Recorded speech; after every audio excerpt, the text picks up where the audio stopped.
হ্যাঁ, শরিয়া হ্যাঁ। টরিয়া নিজের দেশে শরিয়া টরিয়া কইরা নিজের দেশে এখানে সারখার কইরা এখানে এসে আশ্রয় নেয়। ভাই আমার একটু মানে ভিসা দেন ভাই। আমার একটু ভিসা দেন। ভিসাতে, আমার হ্যাঁ। একটু থাকতে দেন ভাই, হ্যাঁ? আমরা এবং দেখেন ভিসা পাওয়ার পরে আপনার শপিং মলের সামনে দাঁড়ায় নামাজ পড়তেছে, গাড়ির উপরে উঠে নামাজ পড়তেছে। মানে যেখানে খুশি এখানে নামাজ পড়া শুরু করে দিচ্ছে মানুষকে দেখানোর জন্য। কিন্তু ভাই মানে এরা যে মানে ইউরোপে কেন যায় এই জিনিসটাই তো বোধগম্য না। কারণ ইসলামে তো এই যে অমুসলিমদের দেশে বসবাস করাটাই ইসলামে হারাম। আমি আপনাকে একটা ভিডিও দেখাচ্ছি। হুম, আপনি একটু ভিডিওটা একটু দেখেন। ঠিক আছে? একজন মুসলিমের জন্য মুসলিম প্রধান দেশ, অঞ্চল এবং ভূখণ্ড ফেলে রেখে অমুসলিম প্রধান দেশ বা অমুসলিমদের ভূখণ্ডে গিয়ে পাড়ি জমানো কিংবা সেখানে স্থায়ীভাবে বসবাস করাকে ইসলামী শরিয়া কিভাবে দেখে, আজ আমরা সে বিষয়টি জানার চেষ্টা করব ইনশাআল্লাহ তাআলা। এই আয়াত এবং ইসলামের মৌলিক দৃষ্টিভঙ্গির আলোকে একজন মুসলিমের জন্য সাধারণ অবস্থায় মুসলিম ভূখণ্ড ছেড়ে অমুসলিমদের মাঝে গিয়ে বসবাস করা এটা জায়েজ নয়।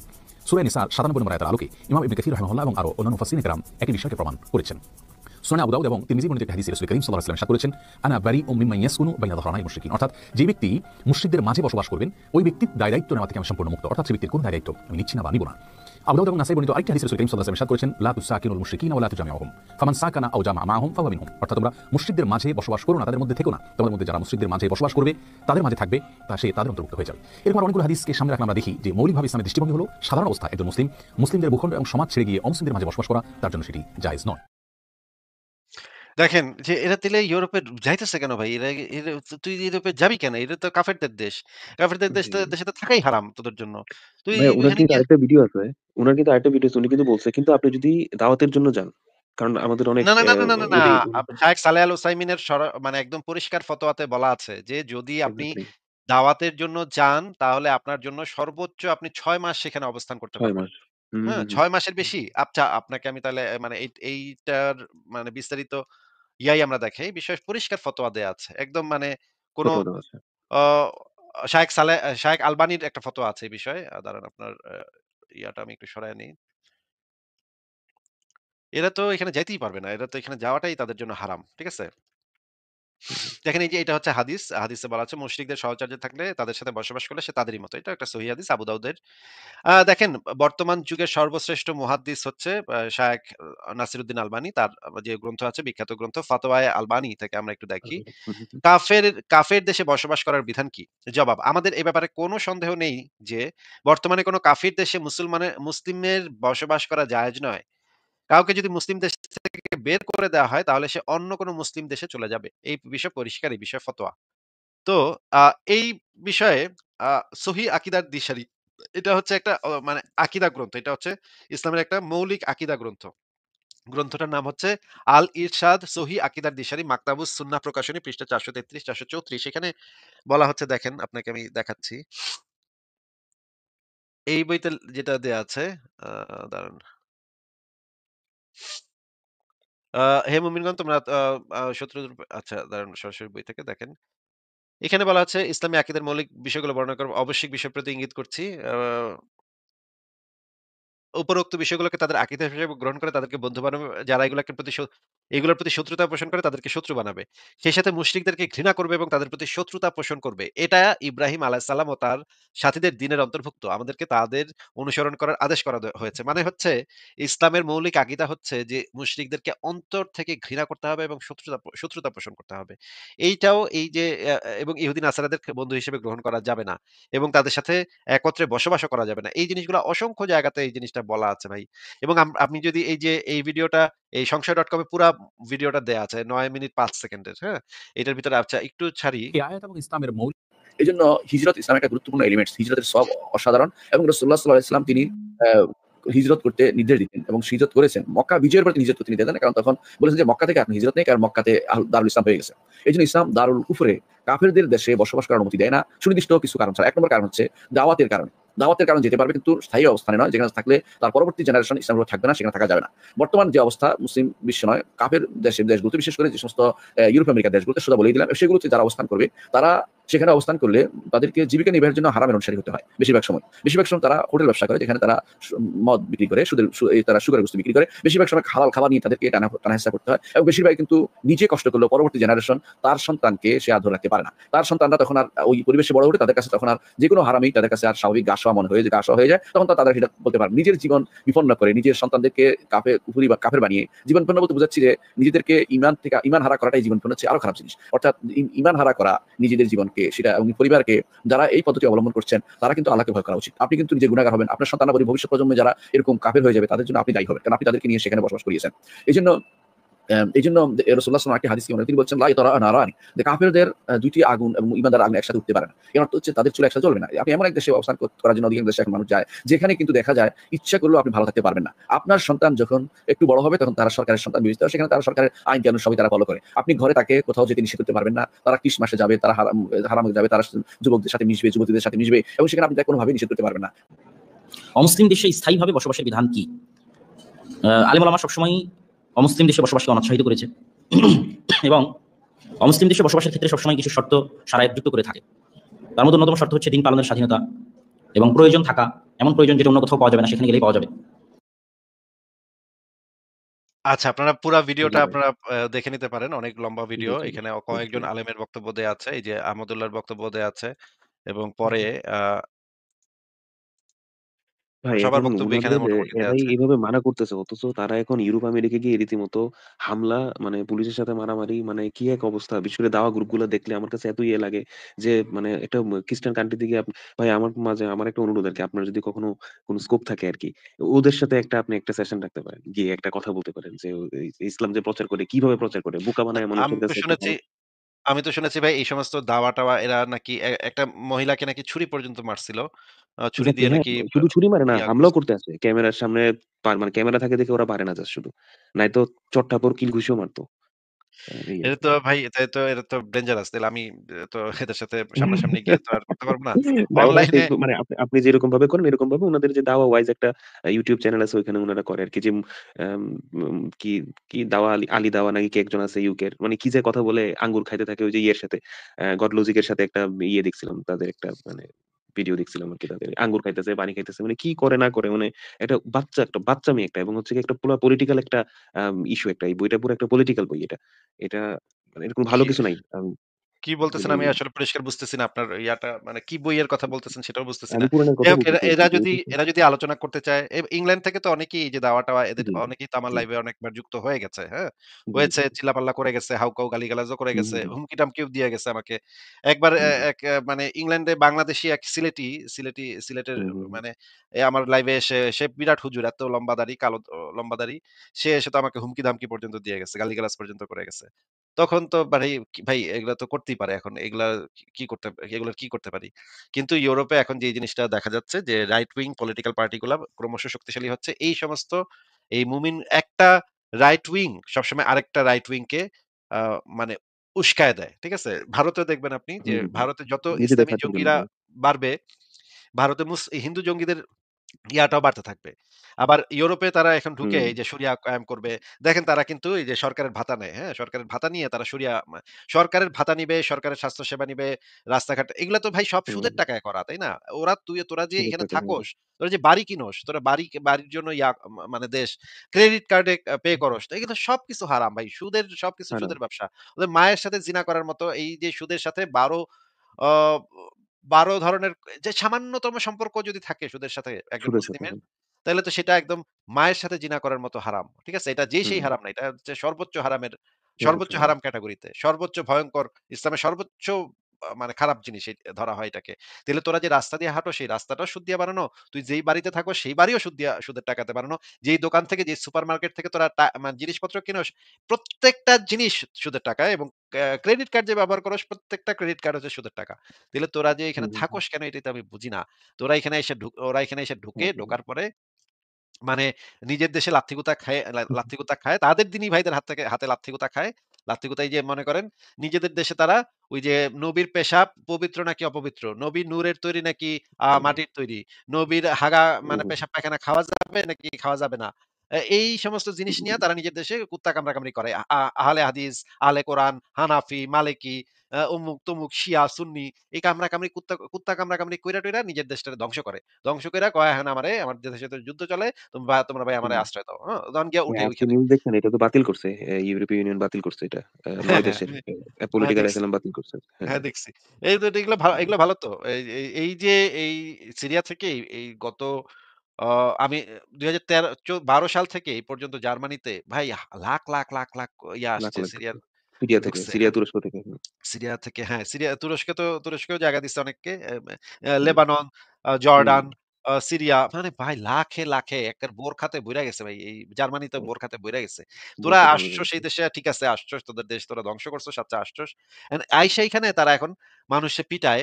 কয় মানে একদিন ২ টা মেয়ে হচ্ছে লেসবিয়ান। তারা বাসের ভিতরে চুমা দিতেছে। একজন আরেকজনের ধইরা রাখছে, চুমা দিতেছে। এইটা হুম, দেইখা ওগুলা মানে ইয়া হয়ে গেছে। "ওই তোরা মানে চুমা দিলি কেন? তো তুই মেয়ে, মেয়ে চুমা দিলি কেন? এখন মেয়ে, হুম, মেয়ে চুমা দিতে দিবে না।" হুম? হুম, আরে তোরা আইছস কয়দিন হইলো? তোরা এখানে আইছস হচ্ছে গিয়ে তোরা আশ্রয় নিতে আইছস। তোরা আশ্রয় হুম। নিতে আইসা তোরা এই দেশের মানুষ কি করবে না, না করবে সেটা তুই মাতব্বরি করা শুরু করছস। তোর তুই ধর্মে এটা জেনেই আছে নাকি আসতেছ না যে এদিকে এরকম। জানতে দেশ চাইতেছে। এরকম এটা তো তোরা জানিয়ে আইছস। হ্যাঁ, আইসা তোরা তো এখানে। যাই না তাইলে আসছস কেন? এই দেশে আসছস কেন? এটা তো এই দেশে তো প্রত্যেকের অধিকার আছে। লাইফ পার্টনার চুজ করার প্রত্যেকের অধিকার আছে। তোরা তাইলে অধিকার আসছস আছে। কেন এই দেশে? এরা আইসা এখন বলতেছে যে মানে এরা ও বিবি রাখবে। কয়টা বিবি রাখবে? সরকারি নাকি দিতে হবে তাদেরকে। এরা আন্দোলন হুম, করতেছে ৪ বিবি রাখবে, ৪ বিবি রাখার সরকারি পারমিশন দিতে হবে। ভাই এইটা তো জার্মান আইনে তো এগুলা নিষিদ্ধ। এই ৪ বিবি তো রাখা যাবে না। এখন যদি এরা আইসা যদি বলে যে আমরা এখন দাসীও রাখমু, ৪ বিবি যদি হুম। দেয় তখন যদি বলে যে দাসীও রাখমু, দাসীর জন্য অনুমতি দিতে হবে। অ্যান্ড ইসে ভাইয়া লেখা এরকম থাকবে, চললে ফর্মে লেখা কিছুদিন থাকবে। পরে দাসী রাখার অনুমতি চাইবে। কারণ ওই যে ৪ বিবি অনেক সন্তান হবে, যুদ্ধ করবে আবার মানে এটা তো এরকম ভাবেই চলতেছে এই ধর্মটা। এরকম ভাবেই তো চলতেছে এটা। কি গোয়ার থেকে আসছে কি মানে আরবের সেই মানে বর্বর মানে গুহা থেকে উইঠা আসা এই এগুলা যে মানুষ, এগুলা যে মানুষ সেটাও ভাই কল্পনা করতে অবাক লাগে যে এগুলা যে মানুষ। মানুষের পয়দা এগুলা। তারপরেও মানে ইউরোপ তো মানবিক দেশ। ইউরোপের দেশগুলা তো মানবিক দেশ, মানবাধিকারের দেশ। তারা এই মানুষগুলাকে আশ্রয় দিচ্ছে। আশ্রয় দিতে আমি আপত্তি করি না। আশ্রয় তো দিতেই হবে। কোন মানুষ যদি বড় বিপদে পড়ে, তাদের যদি পরিবার বড় বিপদে পড়ে, নারী শিশুরা যদি বিপদে পড়ে তাহলে তো আশ্রয় দিতে হবে।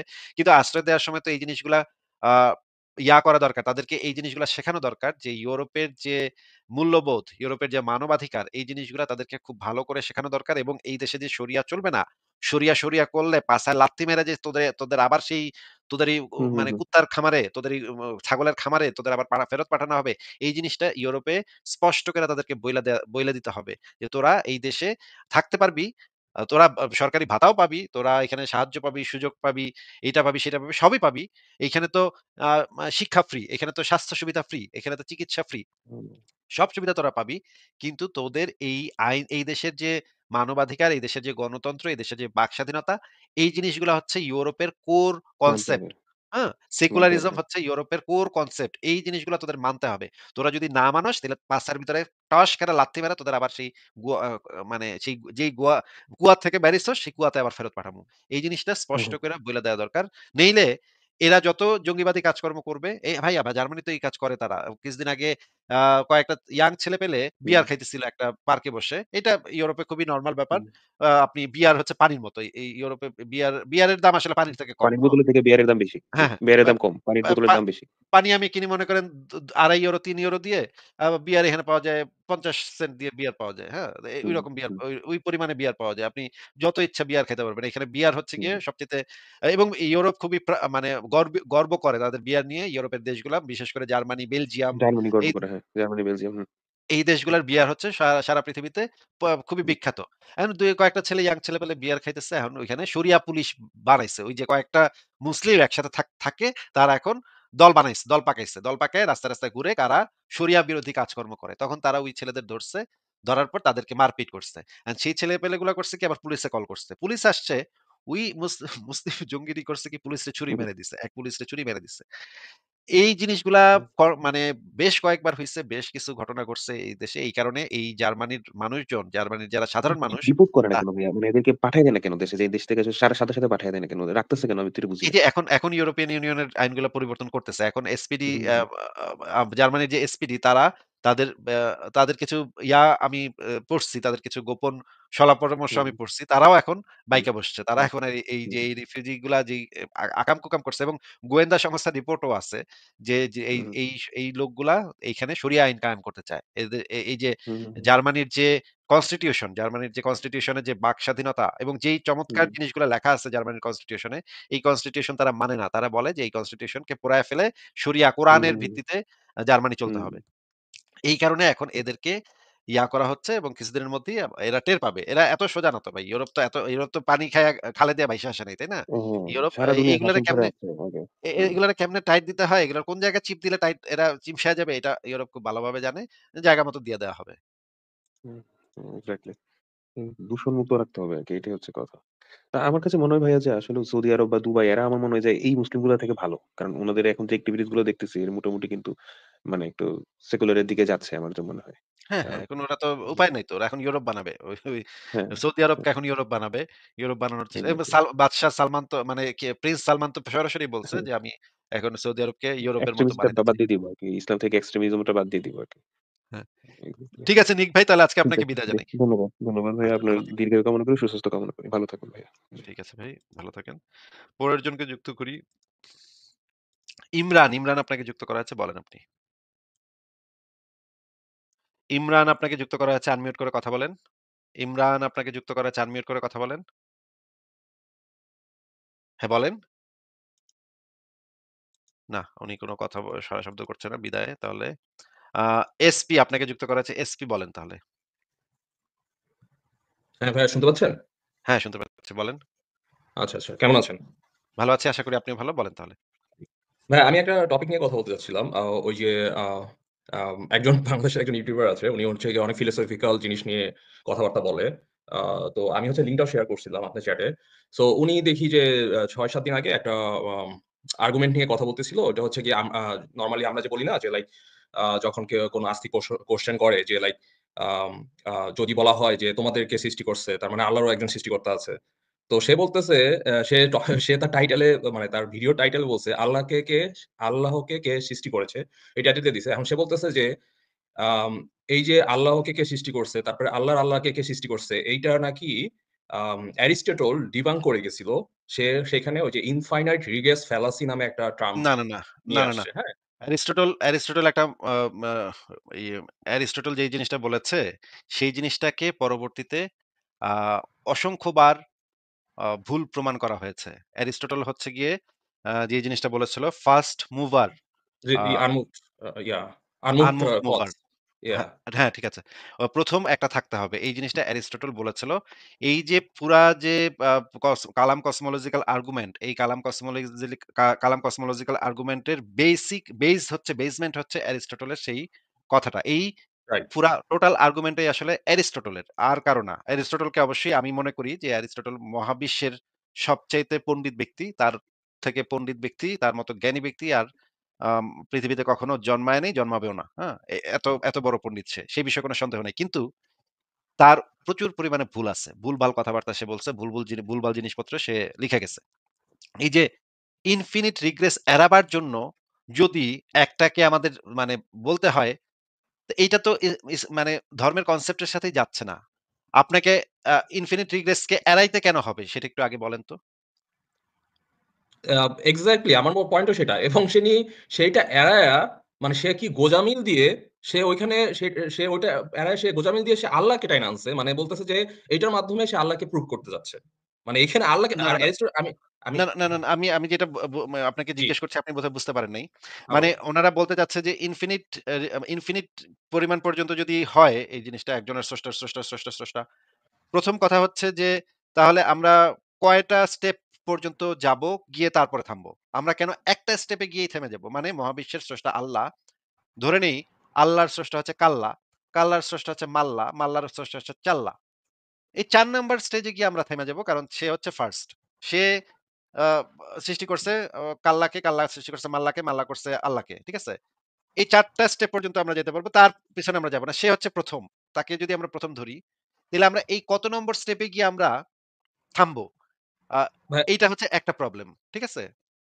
মানে হ্যাঁ, আল্লাহ ভাইয়া দিয়ে আমরা কেন থেমে যাবো? আল্লাহ হ্যাঁ, ভাইয়া আল্লাহর আমি আমি আল্লাহর মনে করেন আল্লাহ আছে, তার আল্লাহ আছে, তার আল্লাহ আছে। ৪ নাম্বার স্টেজে গিয়ে আমরা থামবো। আপ এখন কত নম্বর স্টেজে থামবো? ৩৫৬ নম্বর স্টেজে গিয়ে থামবো নাকি ৪ নাম্বার স্টেজে থামবো নাকি ১ নাম্বার স্টেজে থামবো? এইটার জন্য তো একটা আমাদের কাছে এমন একটা এভিডেন্স লাগবে যে আমাদেরকে ১ নাম্বার স্টেজেই থামতে হবে। তার আগের স্টেপে যাওয়া যাবে না। এটা তো শুধুমাত্র ইনফিনিট রিগ্রেস কে এড়াবার জন্য মানে তাদের যে আর্গুমেন্টটা নষ্ট হয়ে যাচ্ছে, সেই নষ্ট হয়ে যাওয়াটা এড়াবার জন্য সে আরেকটা উদ্ভট জিনিস আইনা যদি আমাদের সামনে তুলে ধরে, এক উদ্ভট জিনিসই তো সে প্রমাণ করতেছে যে মহাবিশ্বের ধরেন এই জিনিসটাই তো সে প্রমাণ করতেছে মহাবিশ্বের একজন স্রষ্টা আছে। এইটা যে হইতেছে না, যুক্তিতে খাটতেছে না, তখন তারা কি করতেছে আরেকটা জিনিস নিয়ে আসতেছে যে তাইলে এইটাও হইতে পারবে না।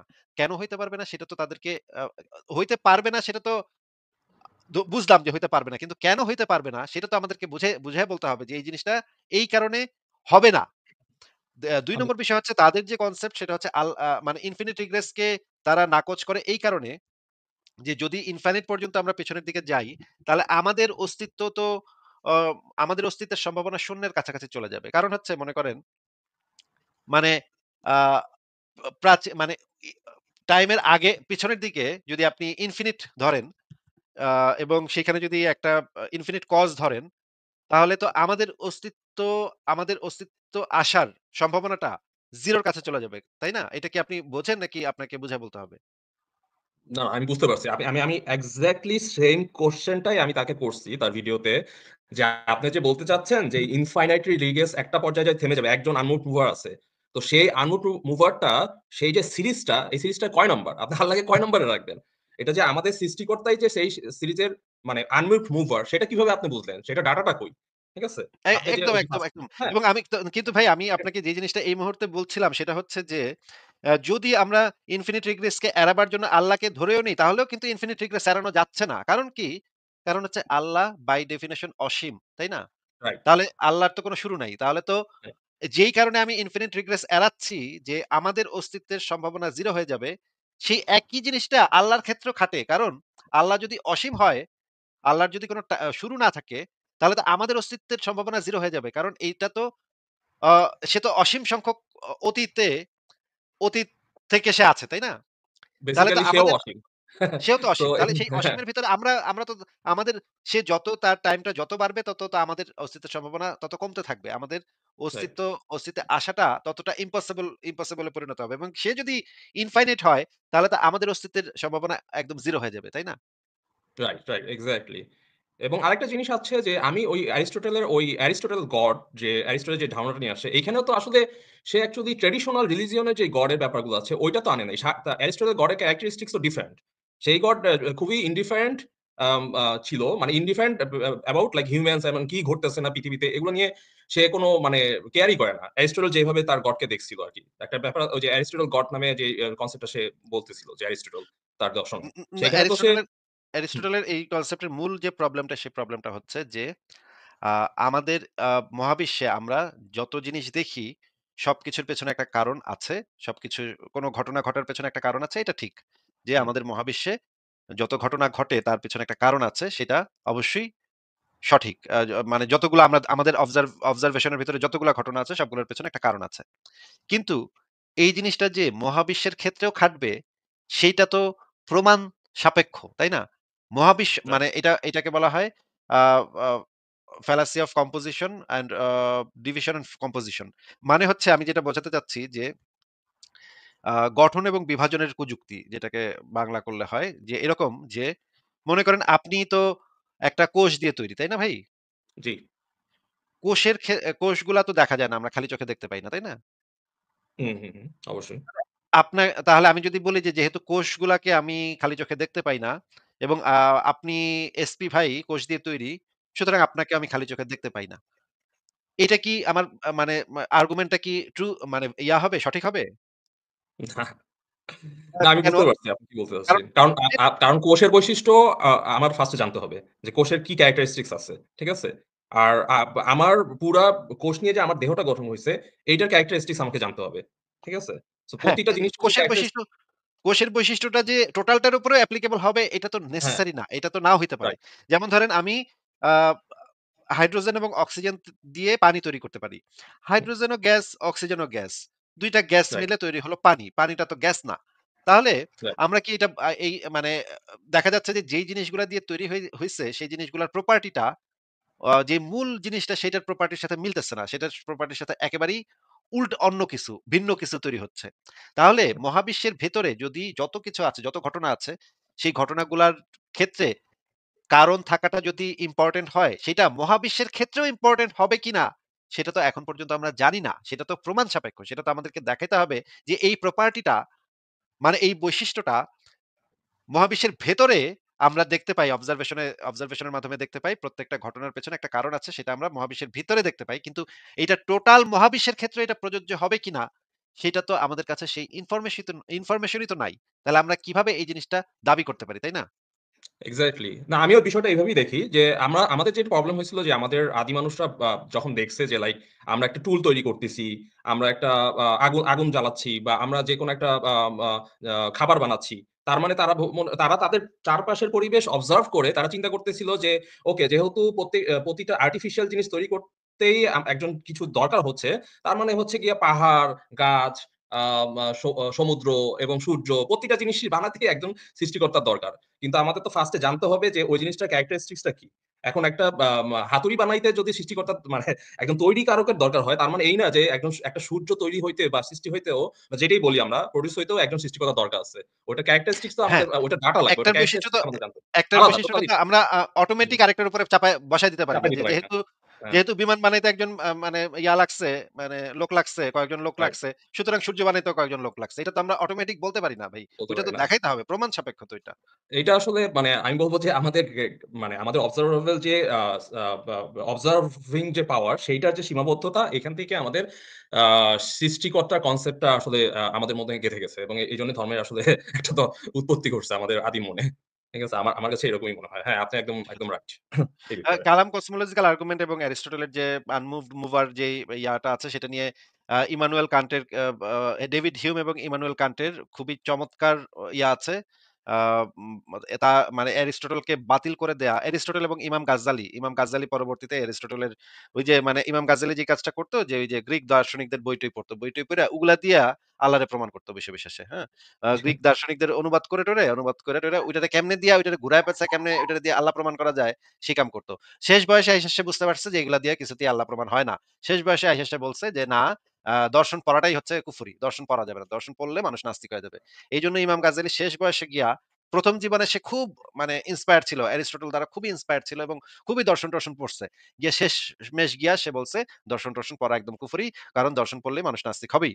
মানে মানুষ যখন এইগুলা যাচাই করবে, যুক্তি দিয়ে চিন্তা ভাবনা করবে তখন নাস্তিক হবেই। এটা একদম ডেফিনিটলি নাস্তিকতার দিকেই যাবে। সুতরাং এগুলা পড়া যাবে না। আপনি মানে এবং একই কারণে ইবনে সিনাকে কাফের আখ্যায়িত করা হয়েছে। একদম হ্যাঁ, সৌদি গ্র্যান্ড মুফতি থেকে ফতোয়া দেয়া আছে।